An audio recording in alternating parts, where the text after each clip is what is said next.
করছি খুলনার বিভিন্ন প্রান্ত থেকে আগত জনসাধারণকে ধন্যবাদ এবং কৃতজ্ঞতা জ্ঞাপন করছি। মিঠাখালীর স্থানীয় জনসাধারণকে ধন্যবাদ এবং কৃতজ্ঞতা জ্ঞাপন করছি। চাপ্পা ইউনিয়নবাসীকে এবারে বল মাঠের বাইরে চলে গেছে, হবে রমজান গেছেন নানাবাজার খেলোয়াড়, সেখান থেকে রমজান থেকে উপরে অনন্য একটি গোল করেছেন। তীব্র গতি সম্পন্ন খেলোয়াড় ক্রস হয়েছে এবং ক্রসবারের উপর দিয়ে বল সদরে মাঠের বাইরে চলে গেছে।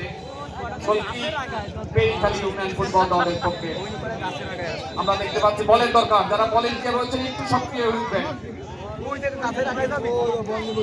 আমাদের সালাম ভাই যে কথা বলছিলেন যে নিম্ন পর্যায় থেকে ফুটবল তুলে আনার কার্যক্রম চলছে এবং আমি মোংলাবাসীর পক্ষ থেকে এবং রংপুরবাসীর পক্ষ থেকে এই দাবি করবো যে কোন প্রসেসে খেলোয়াড়দের উঠিয়ে আনা যায়, স্কুল পর্যায়ে থেকে ভালো ভালো খেলোয়াড় সংগ্রহ করা যায়, এই প্রসেসটা আপনারা জানেন।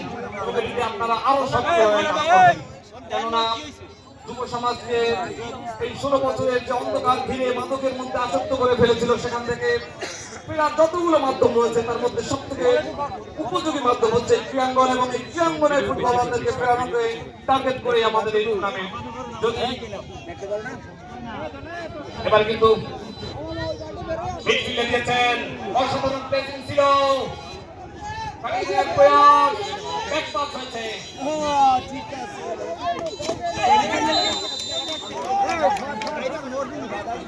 বিশাল মহোদয় এগিয়ে যাচ্ছেন এবং ওখানে পাউল ফ্রিকিকের নির্দেশ সম্ভবত তিনি দিয়েছেন।